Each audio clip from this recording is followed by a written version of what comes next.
Bienvenidos como cada semana a Chile Alimenta Sostenible, un nuevo lunes y novedades. Estamos de vuelta con María Emilia Undurraga. Tanto tiempo sin verte, Mary. Buenas noches, un gusto saludar a todos que nos ven a través de estos canales y bienvenido nuevamente a este programa, Francisco. Te echábamos de menos, ya llevábamos un mes, más de un mes, transmitiendo, te mandábamos saludos, las buenas vibras allá a Barcelona. Y un gusto verte llegar bien, contento y renovado. Así que de aquí a darle con todo a este Chile Alimenta Sostenible que necesita visibilizar tanta gente que trabaja en cada uno de esos rincones, que requiere mostrar lo que está haciendo, alzar la voz para que muchos más se sumen a este gran desafío de alimentar sosteniblemente a nuestro país. Muchas gracias, Mary. Y el programa estuvo en las mejores manos, así que espectacular. Ya lo dije la semana pasada, salió mucho mejor que cuando estaba yo, así que genial.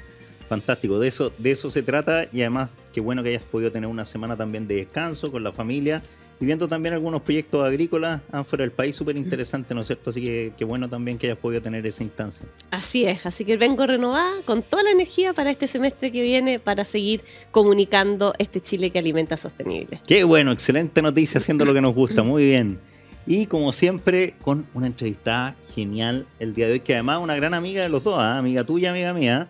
Se trata de la Francisca Martín. Francisca Martín es nada menos que directora ejecutiva del Foro Innovación. Bienvenida, Francisca. Muchas gracias por esta invitación, Francisco y Mary.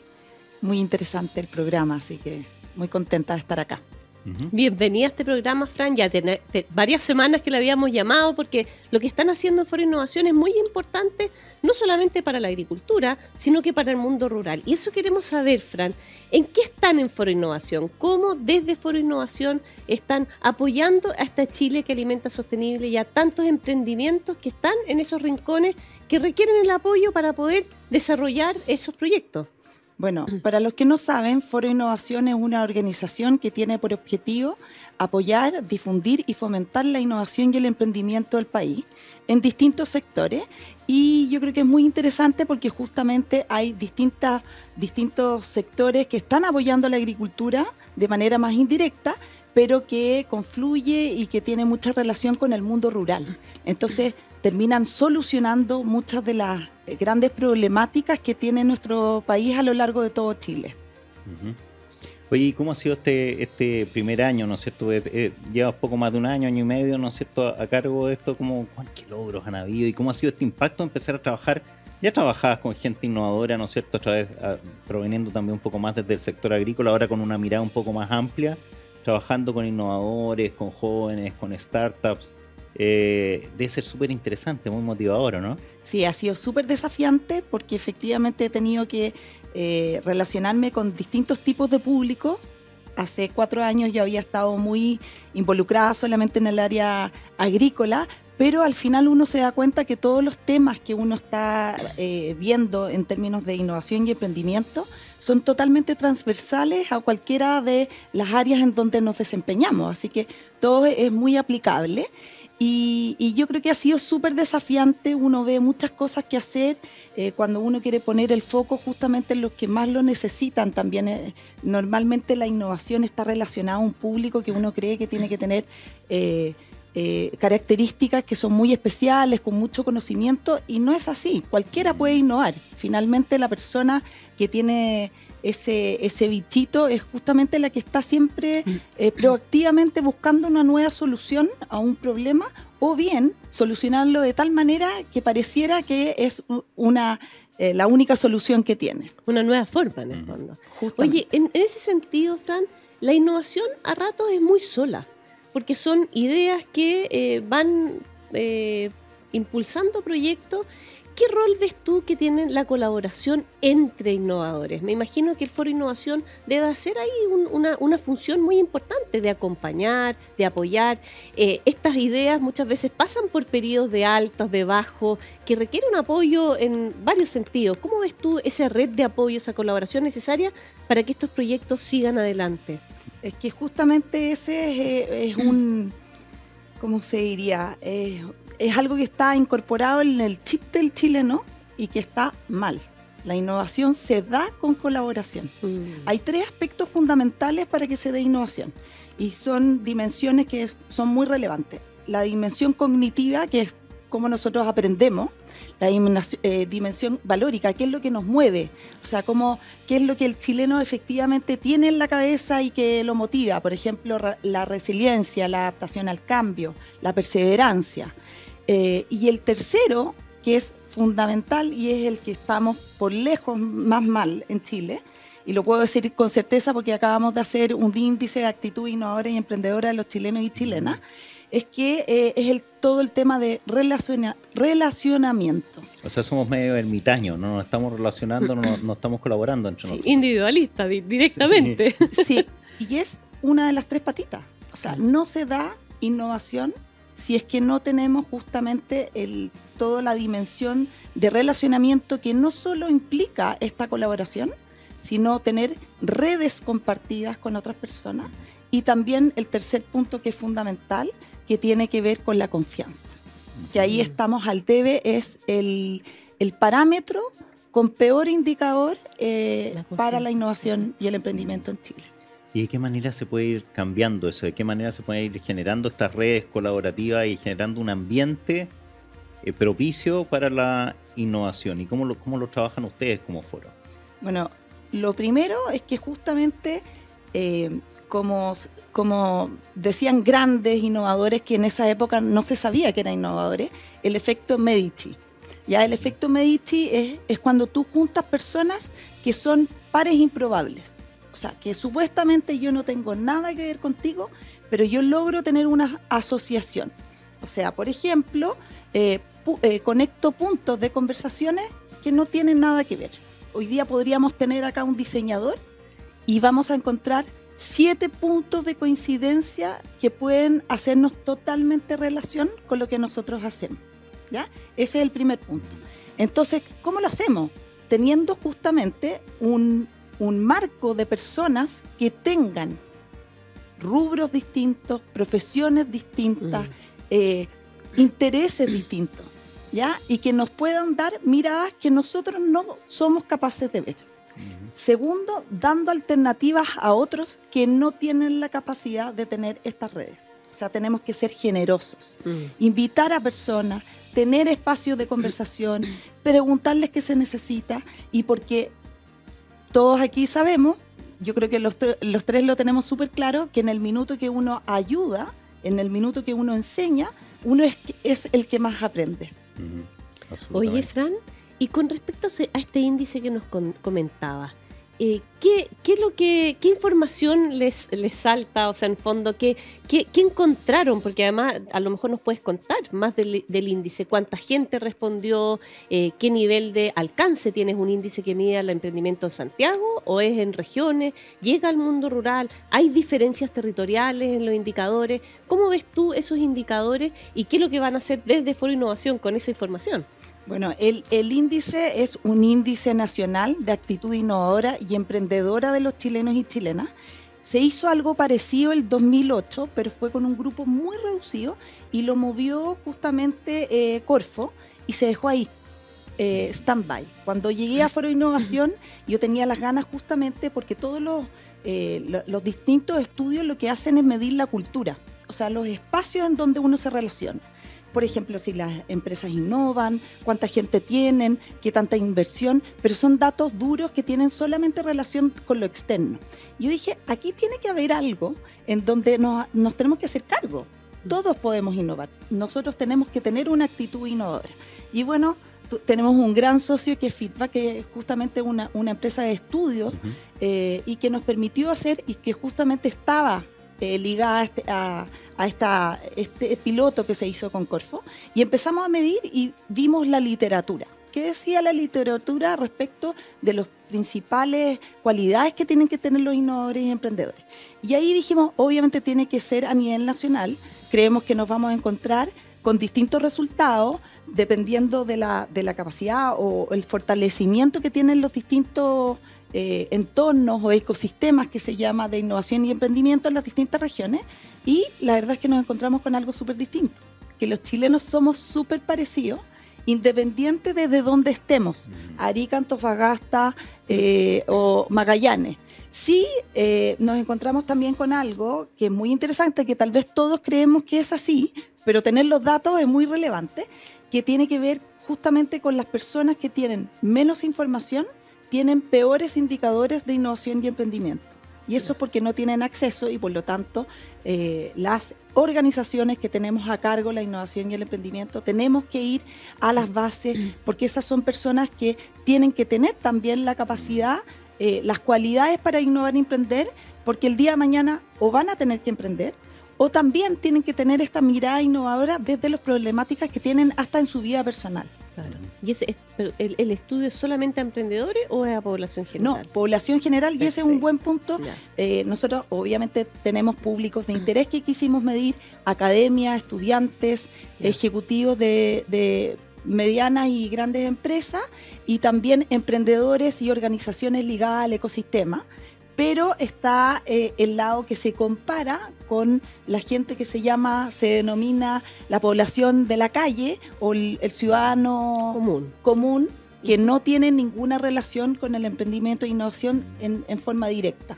¿Y hay alguna percepción o se logra trasuntar en el estudio cómo le está yendo al sector alimentario en cuanto a innovación o no? ¿Hay algo más sectorial o es más bien general? Tenemos, pero para poder abrir y ser lo más riguroso y responsables posible, uno tiene que tener una muestra mínima para poder dar esos datos y no se logra en este caso específico.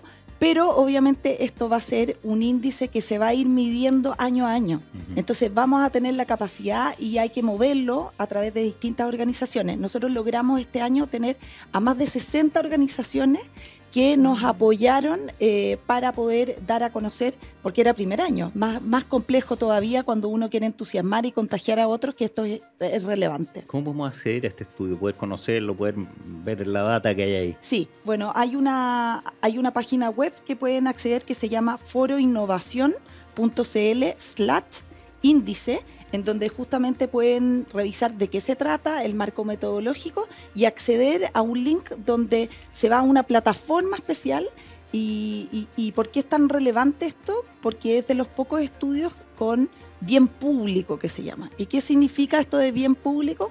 Que uno puede acceder a todos los datos de la manera que uno quiera. Obviamente están las conclusiones que permiten tener una mirada más general, pero si uno necesita ir viendo, uno puede hacer los distintos cruces y es súper interesante porque es una especie de semáforo que te va diciendo desde rojo, amarillo y verde.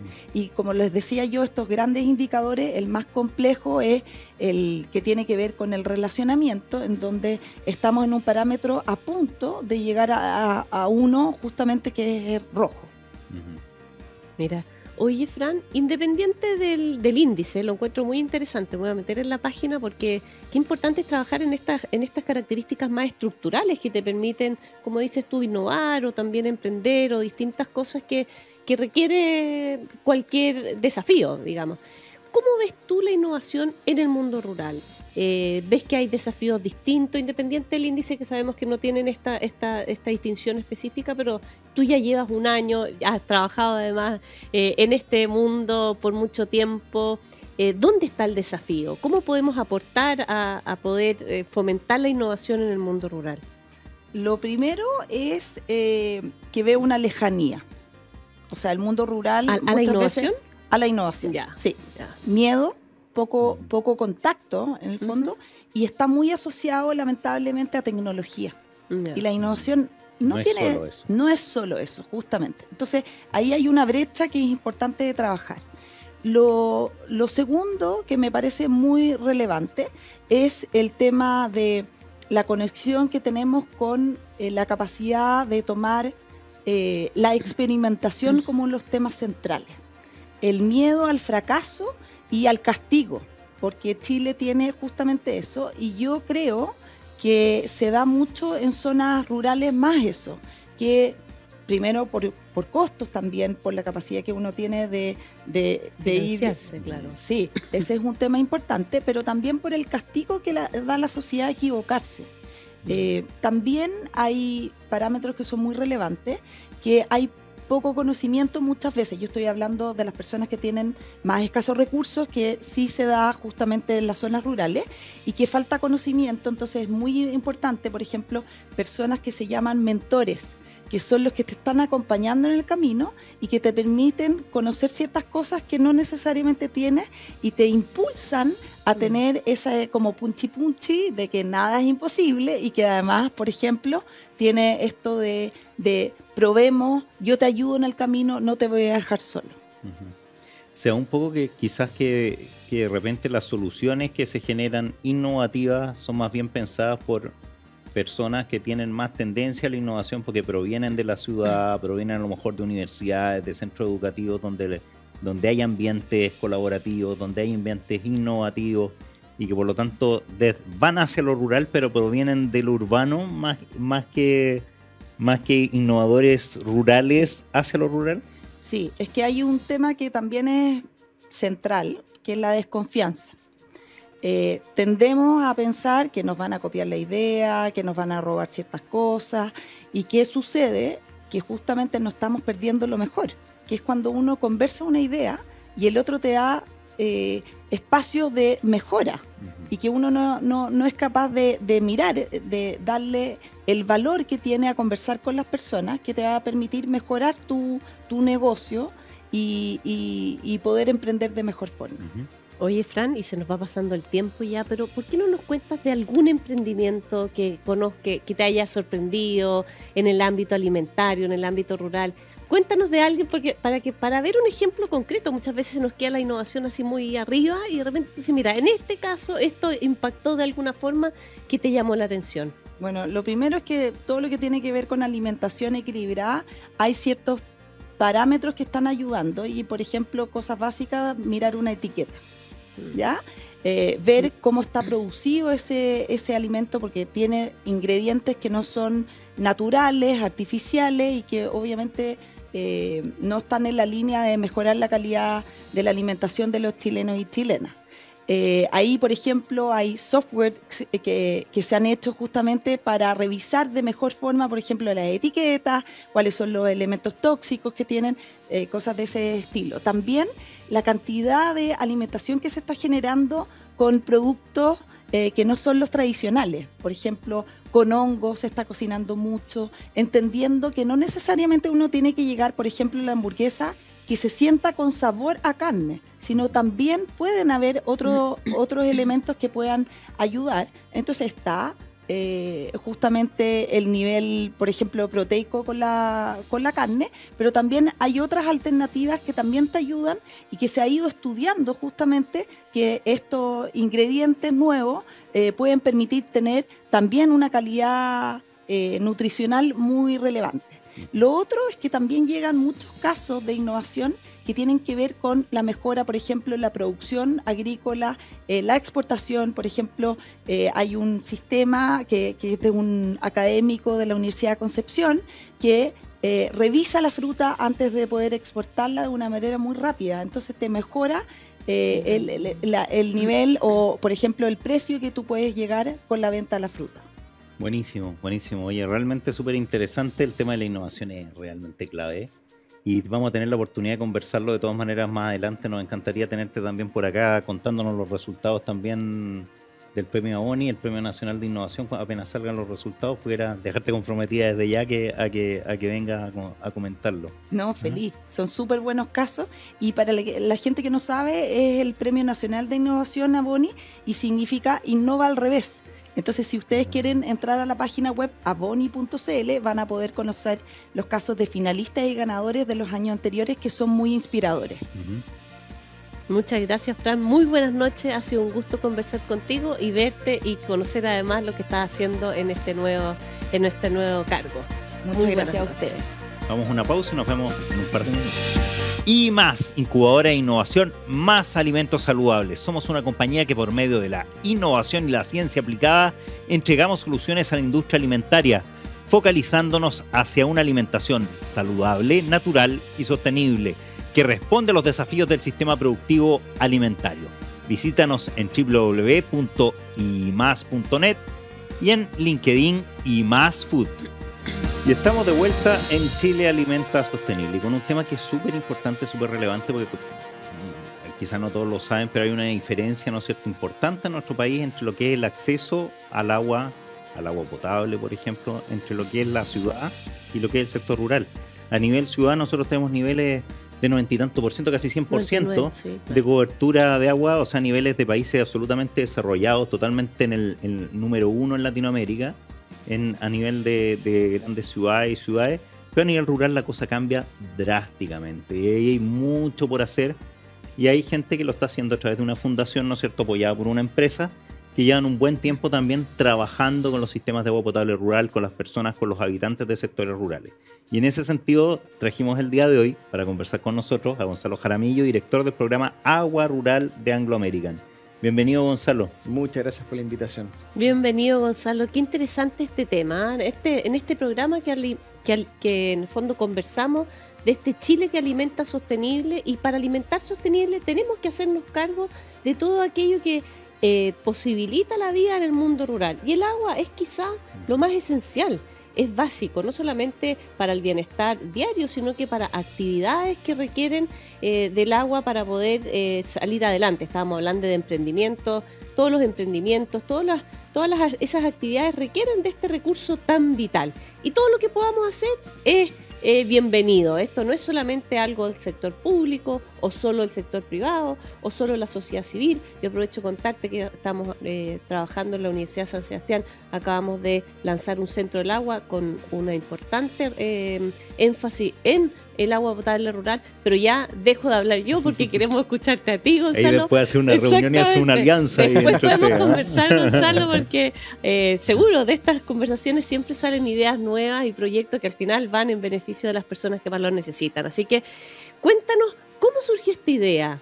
¿Cuándo Anglo American decide, desde una minera, de una actividad sectorial, involucrarse con su entorno y ayudar a un desafío que quizás es uno de los principales en esas localidades?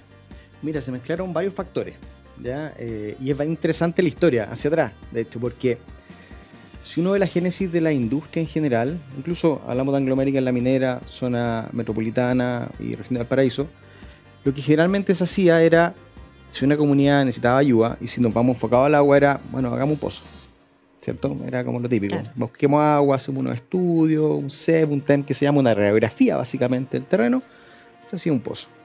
Cuando el agua estaba a 13 metros, 20 metros, todavía era una alternativa, ¿cierto? Claro. Cuando el agua empieza a estar a 80, 100, 120 metros, son inversiones tremendas. Y nada te asegura que haya agua hasta que uno hace la prospección y hace una prueba de bombeo, ¿cierto? Ve si sale agua o no sale agua.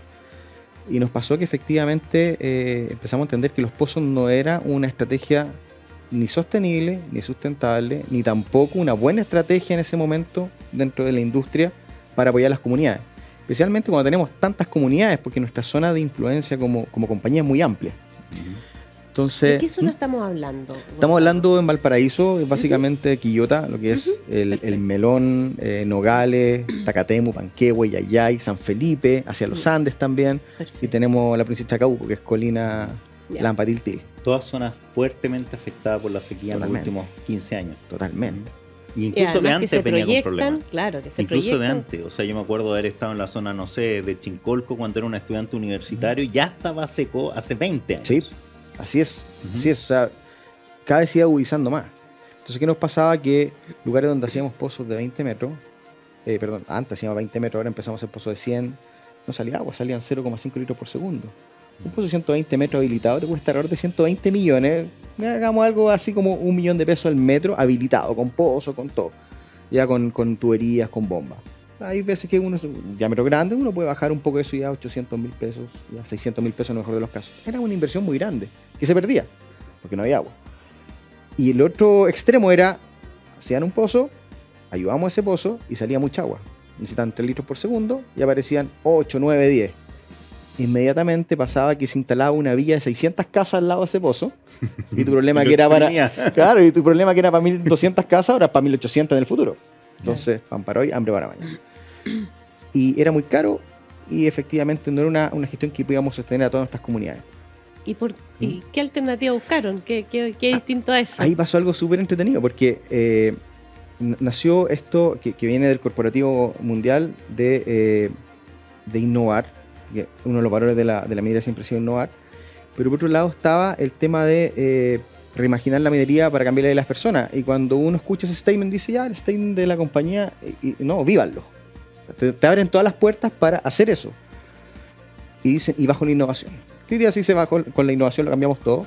Dijeron, tómenlo y desarrollenlo y díganos qué hay que invertir, qué hay que hacer, pero no solamente buscando soluciones alternativas afuera. Acá, como tú decías, es un país que está con una cobertura muy amplia, que si nos vemos hacia el programa de la DOH o del MOP de 1960, que es el programa Agua Potable Rural, ha sido un buen programa, hay que reconocerlo, ¿ya? Eso es lo que nos pone en ventaja en comparación a muchos otros países de Latinoamérica. Y dijimos, bueno, necesitamos saber qué pasa bajo nuestros pies. ¿Ya? Necesitamos saber qué está pasando con el agua de las comunidades, que es agua subterránea, básicamente en el 90% de las comunidades donde estamos. Hicimos un estudio. Esto fue el año 2016-2017. Un estudio de que pudiéramos entender cuál es la disponibilidad, ¿ya? Que eran 3 capas: disponibilidad, después teníamos infraestructura y teníamos demanda. ¿Okay? La disponibilidad es un estudio de gabinete. Uno hace a los archivos, las DGA, etcétera, ¿ya? Y hace un par de consultas, un par de levantamientos, y teníamos una idea. Cruzamiento de datos. De datos, efectivamente, acuíferos cerrados, menos agua, acuíferos sobrevendidos en derecho, era lo que ya conocíamos desde esa fecha. Con infraestructura, nos dimos cuenta que había buena infraestructura. Antigua, muchas veces subutilizada, pero había buena infraestructura. Mal mantenida. Generalmente el problema de los sistemas de agua potable rural, si vamos hacia ese centro, es más la distribución. Porque siempre decimos que la APR, ahora la SCR, hace lo que puede con lo que tiene. Entonces el Estado le construye una infraestructura, que es buena infraestructura, son buenos componentes, y le dice hágase cargo. Y tiene una unidad técnica, que hoy día ya no está con este cambio de ley de SCR, pero tenía una unidad técnica que era de la sanitaria, y lo ayudaban un poco en un momento a operar este tema, como bien de la lejanía, y eso se empezó a diluir, y lo que hacía esta unidad era ayudarlo a levantar proyectos, que se demoraban 5, 6, 8, 10 años incluso. Entonces, ¿qué hacían los sistemas o los dirigentes? Era, bueno, yo tengo que arreglar este tema, tengo que parchar matrices, tengo que reparar mi distribución, y ahí donde estaban los problemas. Entonces, mientras había agua, tu problema era, tengo mucha agua para sacar, tengo que ver cómo distribuyo esta agua en mis matrices. Y cuando había ruptura de matrices, cambian la materialidad, los diámetros, y el problema que hoy día tenemos en la parte de distribución es bien serio, el problema de distribución de los sistemas. ¿Es distribución o gestión de eso? Viene de la mano. De la mano, ya. Viene de la mano. Cuando tú ves ahí un link entre la distribución y la gestión, o sea, no es solamente como tengo un modelo de gestión del sistema completo, sino también es que llegue lo que tiene que llegar a cada uno de los puntos. Exacto. Exacto. De hecho, con este estudio, cuando vimos esta infraestructura, lo más revelador fue la demanda. Porque hicimos una especie de censo.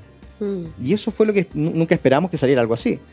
Nos dijeron, fuimos a donde la señora Juanita, le dijimos, señora Juanita, cuéntenos qué pasa con su agua. No, mira, no tengo agua, el pozo está seco, el agro me quita el agua, la minera me quita el agua, se me corta cada 2 días. Hay una percepción. Y la percepción, hay algo que está pasando. No necesariamente esa es la razón del por qué, pero hay algo que está pasando. Y fuimos a escucharnos, fuimos a dar explicaciones, fuimos a escucharnos. Pero después fuimos a los sistemas de agua potable, a los dirigentes, y le preguntamos, oye, ¿así que están con el pozo seco? Y decían, no, yo tengo agua. Tengo mucha menos agua que antes. Pero sigo teniendo. Pero el pozo empieza a consumir el agua, se queda seco, esta bomba queda colgada, que se llama, empieza a chupar aire, falla la bomba, y cambiar mi bomba se demora 2 días, 3 días. Si es que me consigo una bomba, porque a veces puedo estar varios días sin poder bombear agua, y empiezo a ver cambiar energía, o se rompe una matriz, y me demoro 2 días en encontrar la fuga y tengo que reemplazar esa matriz. Entonces, mi problema es de continuidad operacional. Entonces, tengo menos agua que antes, pero no es que no tenga agua. Algunos lugares, Caleos, Pinalillo, que son más hacia el norte, sí, efectivamente tiene una crisis de que no hay agua prácticamente en esos pozos. Y tras conocer ese diagnóstico, Gonzalo, ¿cómo se produce después el poder generar en conjunto soluciones con ellos? Eso fue lo más interesante, porque al entender que estaba más o menos pasando esta realidad, esta percepción más la realidad, fuimos a ver cómo operaban. Porque si no tenían continuidad operacional era qué estaba pasando, cómo operan los amigos. Y fuimos a terreno, estuvimos varios días, varias semanas, de hecho, viendo cómo era la operación. Y ahí te quiero llevar un poco a cómo operan los sistemas, porque la gente lo desconoce completamente. Y esto a lo largo de Chile. Es una operación súper sacrificada, es una operación presencial y manual. y vimos cosas que eran insólitas. Una buena infraestructura, en general, antigua, pero buena infraestructura, que el operador tenía que levantarse a las 4 de la mañana, estuviera lloviendo, nevando en los Andes, lo que fuese, en un sector donde uno piensa que está el pozo y la copa acá al lado. No, está el pozo acá, 5 kilómetros más allá puede estar el estanque, en altura, y no puede llegar en camioneta, se mete a pie, con los pies embarrados. Me estoy quizá yendo a un extremo, pero lo vimos, con los pies embarrados hasta el tobillo, llega a este estanque de noche, y como es metálico, con una cuchara, le iba pegando el estanque para no tener que usar el estanque para ver dónde está el nivel. O sea, es tragicómico. O sea, así ve más o menos cómo está. Ah, no, estoy bien, acá suena, aquí, por acá está el nivel, con esta agua yo estoy tranquilo porque la gente a las 7 de la mañana tiene agua. Así de sencilla la gestión que se hace. En algunos puntos sí, otras partes se subían los estanques, otras partes tenían unas cuerdas, ya se la arreglaban. Porque eran de mucho oficio esto. Generalmente estos operadores son de mucho oficio los que llevan tiempo. Deben manejar el tema. Manejan el tema. Pero mucho la contingencia. ¿Y ahí ustedes falla. apostaron por un sistema distinto? Claro, dijimos a estos amigos, lo primero que hay que hacer es que darle ojo. El problema es que están operando en ciego. Claro. No, es muy difícil saber lo que está pasando en tiempo real. ¿Y esas personas estaban dispuestas a cambiar su forma? Porque no debe ser fácil. Me imagino que entraron en tecnología, pero es distinto el que está acostumbrado a medir como lo hacía tradicionalmente, ahora tener manejo de algún, no sé, aplicación o algún sistema que permitiera verlo. Era una apuesta, porque si uno ve las comunidades rurales y los dirigentes, es gente más adulta. Sí.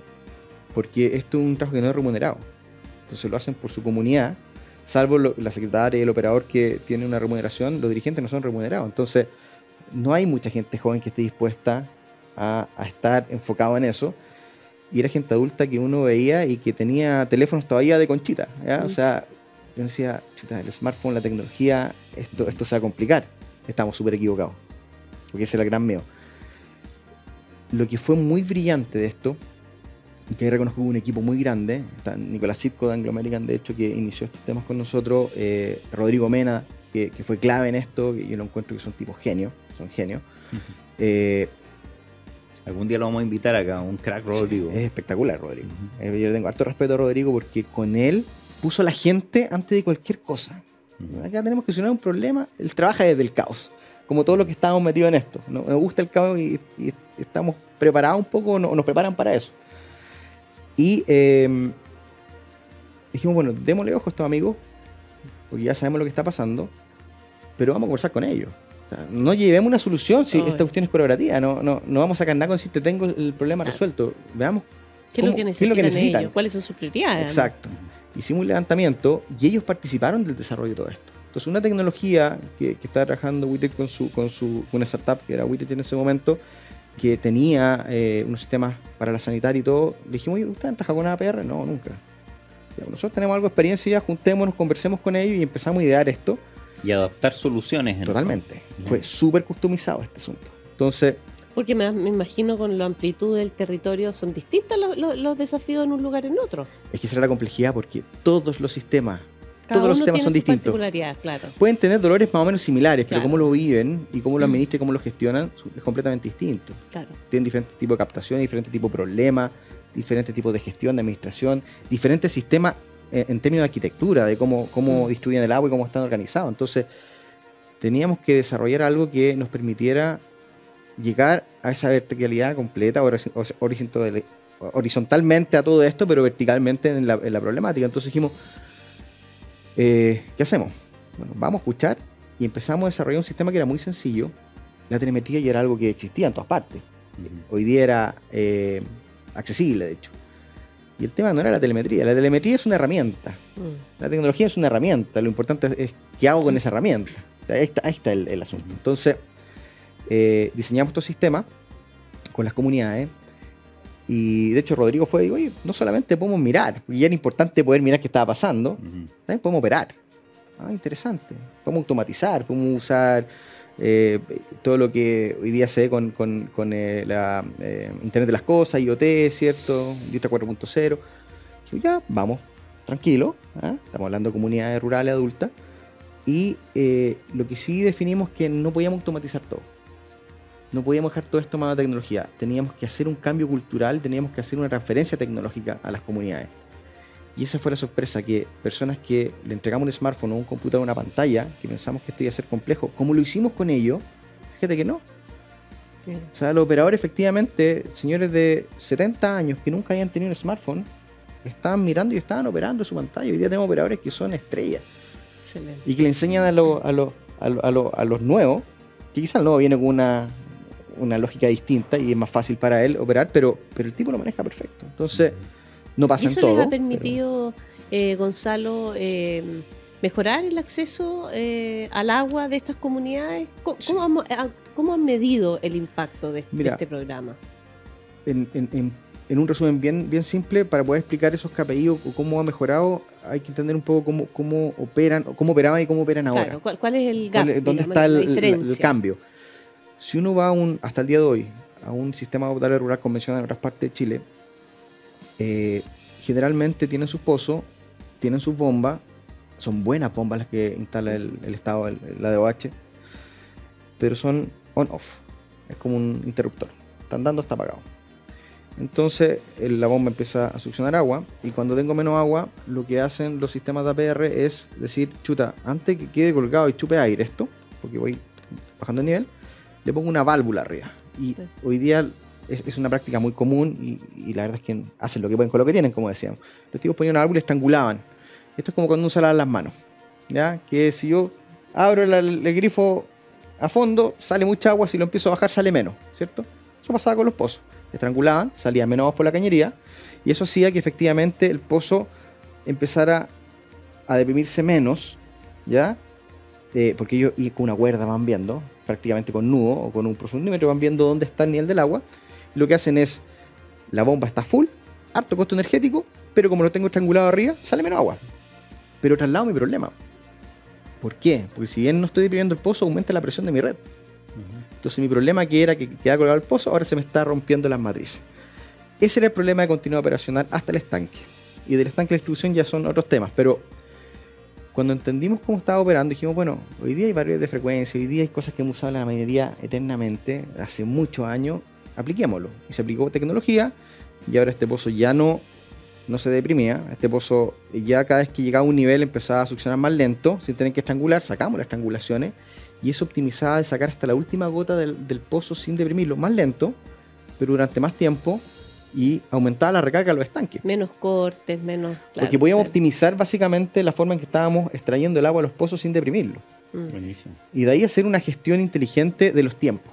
Porque los APR, el problema que tienen es que tienen varios puntas, la mañana y la tarde. Sí, claro. Y va cambiando en la temporada, esto va rotando. Un sector costero en vacaciones tiene una sobrepoblación, es mucho más crítico que en el invierno, y así en el valle también van cambiando las temporadas, son temporadas migratorias. Entonces, ¿qué pasó? Que empezamos a entender cómo era este comportamiento, el sistema lo va aprendiendo también con IoT y con Machine Learning. Entonces lo que hace es que te dice cuándo tienes que empezar a bombear, de acuerdo a la disponibilidad que tiene el pozo históricamente, para tener este estanque lleno antes del horario punta. Y con eso automáticamente todos estos cortes que se hacían antes porque se duchaban los primeros 50, 60%, el otro 40% se quedaba sin agua porque el estanque no alcanzaba a llenarse, ahora te pilla lleno o casi lleno, y con la misma agua. Solamente haciendo gestión hídrica te permite tener una mejor distribución. Oye, qué interesante estos temas. Se nos pasa volando el tiempo, ¿no? Me encantó este tema porque además es muy coherente, tiene que ver con lo que vimos al inicio del programa, con colaboración, con generar innovaciones a través de ponérsela en lugar del otro, colaborar, poner medios en común, unirse entre una gran empresa muy relevante, unirse con una empresa tecnológica también, y que entienda el tema, buscar buenos apoyos, reunirse con la comunidad, escuchar, generar capacidad y generar un ambiente colaborativo. Exactamente lo que vimos al inicio con la Fran. Ahora como un ejemplo de un proyecto concreto a través de esta fundación, ¿no es cierto?, de agua rural, formada a través de Anglo American. Te quiero felicitar por el proyecto. Te vamos a comprometer a que nos lleves, porque a mí me encantaría conocerlo en terreno, lo que me estáis contando, ¿eh? Porque lo encuentro sensacional, lo encuentro genial, tengo una gana de filmarlo, de verlo, de estar con un par de comunidades, de reunirnos y poder conocer en terreno este proyecto que a priori me parece Fantástico, así que muchas felicitaciones y ojalá pronto sigamos conversando de estos temas. Sí, no, encantado. Son 134.000 personas que se benefician, o sea, son 83 sistemas, es súper amplio, súper amplio. Así que y en ha el sido corazón del interesante. bienestar de esa familia. Así que Sí. muchas gracias, Gonzalo. Muy buenas noches y ya te iremos a ver ahí en in situ, como se dice. Así que un gusto conocerte y conocer del proyecto. Muchas gracias a ustedes. Gonzalo Jaramillo, director del proyecto Agua Rural de Anglo American. Nos vemos y en 2 minutos estamos de vuelta con otra interesante entrevista.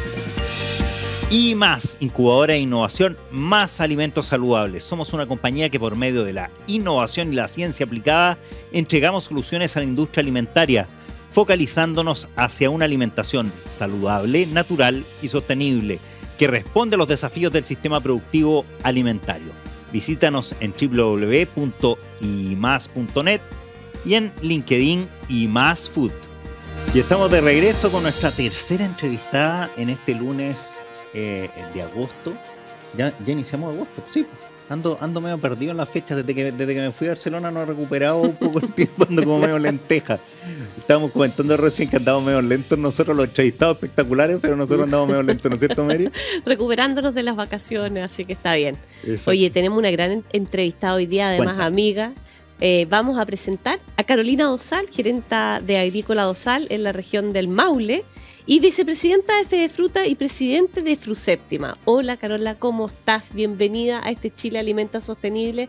Ya te habíamos tratado de conectar varias veces porque queríamos hablar contigo, queríamos saber en qué están haciendo desde el Maule, desde Fedefruta. Bienvenida a este Chile Alimenta Sostenible. Muchas gracias, Mary, muchas gracias, Francisco. Sí, la verdad que finalmente nos encontramos. ¿Ah? Así que, y gracias por darnos la oportunidad de venir a hablar sobre la Fruit Trade, que es el gran evento de Fedefruta, que este año va a ser el 23 y el 24 de agosto, en Metropolitan, parece que se llama, ¿no? Ex Casa Piedra. Tenemos muchas novedades, esperamos que este año sea... El sello va a estar dado más bien como en la nueva era de la agricultura, ¿no? Es un evento... Bien ambicioso. Es bien ambicioso. Siempre lo ha sido Fruit Trade. Porque si bien Fedefruta hace encuentros regionales durante todo el año en distintas regiones, este es el gran encuentro de toda la industria, que además no solo van los agricultores, sino que también van toda la cadena que está relacionada con nosotros, desde embarcadores hasta incluso empresas de gas que son las que alimentan las centrales frutícolas.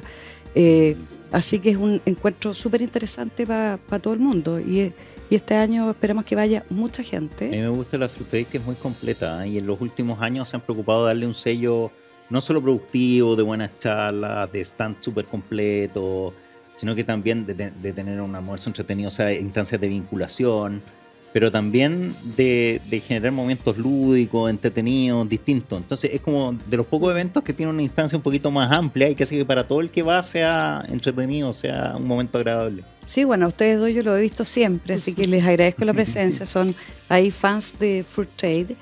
Efectivamente, este año tenemos una primicia, que es una cosa que la vamos a hacer por primera vez, que es una cena a beneficencia dentro del marco de la Fruit Trade, que va a ser el día 23 a partir de las 8 de la noche, en que invitamos a todas las personas que quieran comprar su entrada para una mesa o comprar una mesa completa para invitar a las empresas, a sus productores, a su gente. Va a estar súper entretenida, como tú decías, Francisco. Va a animar Martín Cárcamo, va a dar una charla en la misma cena, pero más bien lúdica, aludiendo al tema de la cena. Juan Carlos Eloitz, académico de la Adolfo Ibáñez. Y también, como ya una cosa más amena, vamos a tener al comediante Jorge Alís, así que va a ser una cena súper entretenida. Es el argentino. El argentino. ¿Ah? Así que esperamos que... ¿Y esos fondos, Carola, para qué son? Que quieren recaudar. Entonces estábamos conversando desde empezar. ¿Esos son los fondos para este programa nuevo de cuidado infantil o son otros fondos los que son destinados a ello? Sí, lo que pasa es que, bueno, Fedefruta está trabajando en varios programas de sustentabilidad. Uh-huh. Esto iría dentro del marco de lo que es la sustentabilidad social. Perfecto. Entonces se pretenden, lo que se recaude en esta cena va a ir para un programa que tenemos para el cuidado de hijos de temporeras de 4 a 10 años que partiría en noviembre, diciembre, para la temporada de cereza, después las frutas que sean, digamos, y se eligió la localidad de Coltauco porque fue una de las localidades más afectadas por las lluvias de junio, el evento climático. Calculamos 50 niños, que es para lo que, digamos, alcanzarían los fondos, pero esperamos que esta sea una de las primeras actividades que vaya dentro de la temática de la sustentabilidad social, y además ser agentes de cambio, porque tenemos que partir, las empresas tenemos que ser los agentes de cambio en la parte social. Somos uno de los rubros o las actividades que tenemos mucho más contacto físico con nuestros trabajadores, ¿ah? Por lo tanto, tenemos que tener mucho más preocupación por esa gente, y tenemos que ser los verdaderos agentes de cambio de esto y movilizar al resto de los agricultores y de los empresarios para que se animen a hacer este tipo de actividades en sus localidades, en sus empresas, preocuparse de su entorno, de su comunidad, pensar en lo colectivo. ¿Y en qué consiste este proyecto en la práctica, en lo concreto? ¿Qué es lo que se va a hacer? ¿De qué manera se va a asistir a estos niños de madres trabajadoras de temporada del sector frutícola? Bueno, se va a acoger a estos niños y no como es verano, una cosa más bien lúdica, ¿no? Que hay aprendizaje, también juego. Son como talleres de verano. Talleres de verano. Y para eso sí, claramente vamos a tener que hacer algún tipo, porque esta es una necesidad privada, pero vamos a tener que hacer de alguna forma algún convenio con los jardines infantiles para que nos presten los centros, y en eso se está trabajando. Y esto requiere un financiamiento. Fede Fruta, siempre están en el fondo, en el borde de esa necesidad. Yo lo he visto por harto tiempo, me ha tocado acompañarlo, porque el desafío no es solo producir, y lo hemos conversado en este programa, que no es cómo producimos más, que es por supuesto el corazón de la actividad justamente, pero es cómo nos hacemos cargo de ese desarrollo rural que hemos conversado tantas veces, porque eso es el corazón del sector. El corazón del sector está con las personas, está con las familias y está con el medio ambiente. O sea, este ámbito social, este ámbito ambiental, tan importante incluirlo en las decisiones. ¿Cómo ves tú a los distintos socios de Fede Fruta en este desafío que ustedes en el fondo lo muestran o lo ponen como un desafío global? ¿Cómo ves tú que se están sumando los productores, las agricultoras, los agricultores en ello? Bueno, justamente la idea de hacer esta cena es también mostrar y visibilizar lo que se hace, ¿no?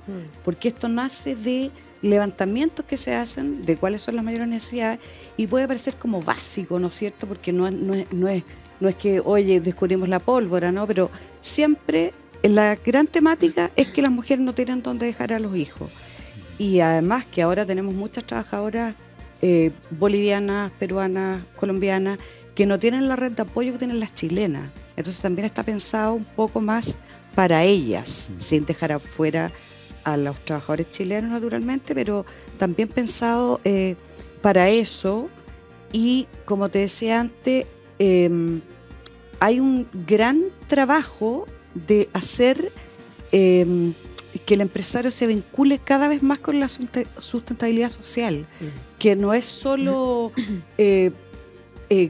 colaborar con recursos económicos a distintas cosas, sino que inmiscuirse en su, digamos, donde está instalado. Para nosotros un poco más fácil tal vez, porque la mayoría estamos dentro de entornos pequeños que son sectores rurales. Entonces es más fácil inmiscuirnos ahí a través de las juntas de vecinos, hacer desarrollos, pero acercarnos nosotros a ellos, no esperar que ellos vengan a nosotros y ver qué necesidades tienen, y de repente descubrimos que las necesidades que tienen son muy básicas o son cosas muy simples, y nosotros en el día a día estamos tan inmiscuidos en el trabajo que no nos damos cuenta. Y de repente a mí me ha pasado personalmente que tengo una escuela en la esquina y que de repente han ido las profesoras a decirme, ¿nos podría ayudar? Sí, les digo yo, claro, ¿en qué? Y me dicen, mire, nos podría dar 20 traspas al cine porque estos niños nunca han ido al cine. Y uno se queda así como, wow, es que ni siquiera se me habría ocurrido. ¿Ah? Y entonces tenemos que hacer ese ejercicio, tenemos que vincularnos, tenemos que levantar necesidades, hablar con la gente, ver en qué podemos cooperar. Y el hecho de vender estas mesas para que los agricultores, los productores inviten a su gente, a su familia, a quien quieran, es para visibilizar este tema y que se haga cada vez, digamos, que se masifique, no solo en la industria agrícola, sino que a todo nivel, porque, digamos, finalmente la empresa no es el dueño de la empresa es la empresa y sus trabajadores. La empresa sin sus trabajadores no existe. Por lo tanto, tenemos que llegar con distintas cosas a dar una mejor calidad de vida a la gente, a que las empresas sean un lugar de desarrollo, a visibilizar a los líderes y también a que la empresa, ¿por qué no decirlo?, sea un lugar más feliz. Claro. Para la gente. Muchas horas pasamos todos, cada uno en nuestro trabajo. Sí. Hacer un lugar ahí que sea adecuado para el desarrollo de cada uno, cambia al final la vida, uno llega mejor a la casa después, o sea, hay todo un círculo virtuoso que se beneficia no solamente ellos, la familia completa. Sí, de repente hacer un día de puertas abiertas para mostrar a los hijos de los trabajadores donde trabajan sus padres. Eso también hace que crezca todo esto, ¿no? Claro, esto tiene que ver también con que la empresa, con que la misma faena agrícola la hacemos todos. O sea, todos los que estamos lo hacemos, entre quien está trabajando, quien trabaja permanentemente durante el año, quien trabaja durante la temporada, quien es propietario, ¿no es cierto?, quien es además agrónomo, quien es...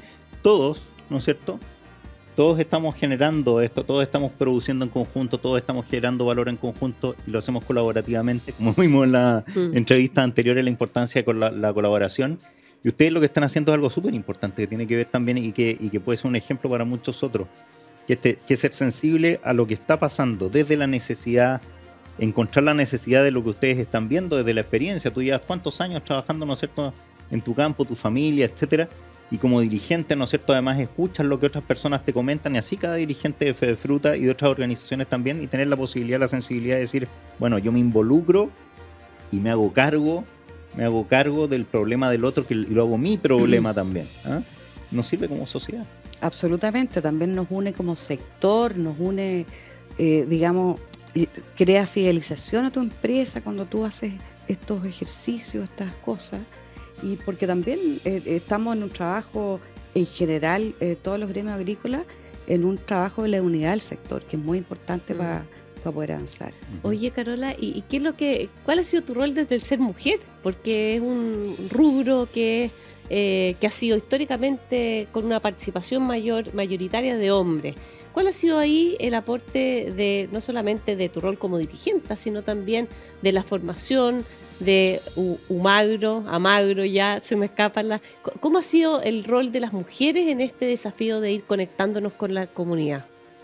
Bueno, yo creo que justamente un poco todo lo que estamos hablando, que eran temas que tal vez antes de los directorios, de los gremios, de las mismas empresas, estos temas se hablaba poco o nada, y cuando se empezaron a hablar, como que no era tan importante porque uno no ve en números, tú no ves la rentabilidad, ¿no es cierto? Sin embargo, con una mirada más allá, no es cuantificable, pero sí finalmente, no quiero entrar en la batalla de géneros, ¿no?, pero son temas más femeninos tal vez, o de miradas más femeninas, en que todas las mujeres que están en los directorios los últimos 5 años, porque no más que eso, que se han empezado a visibilizar estos temas, finalmente yo creo que los directorios hombres han entendido la importancia de estos temas, que generalmente, o sea, finalmente genera un enorme beneficio a la empresa, al rubro, las actividades, a todo. Y yo creo que el papel de las mujeres en los directorios en general ha sido un poco ese, de poder lograr que se les asigne la importancia que tienen estos temas que parecen insignificantes, pero por suerte, gracias a Dios, hoy día ya son relevantes y son temas que se tocan en los directorios. En el corazón. Sí, con la importancia que requiere, ¿no? Te vamos a dejar invitada, Carolina, para hablar otros temas también en una próxima ocasión, y muchas gracias por haber venido. Muchas gracias a ustedes por la invitación y por poder promover Fruit Trade. Así que lo esperamos el 23 y el 24 de agosto en el... Casa Piedra. Ex Casa Piedra.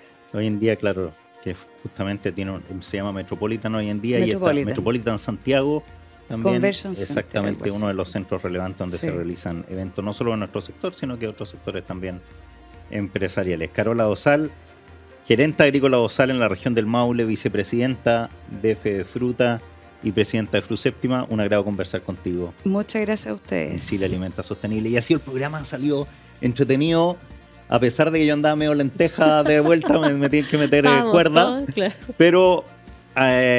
Pero súper, encuentro yo que el programa está sostenible, como dice nuestro Interesante, y programa. ojalá que muchos se animen, no Ujú. solamente a participar de las innovaciones que vimos hoy día, sino también de estas respuestas más integrales de la sostenibilidad social, y también que participen en la Fruit Trade, porque ahí hay un buen espacio de reflexión y siempre en la vanguardia de los desafíos del hoy y del futuro. Así que felicitaciones por el trabajo que están haciendo de proyectar, no quedarse tranquilo y conforme con lo que se está haciendo, sino siempre ir buscando esta sostenibilidad amplia que necesita el sector y al final todo el sector de alimentos.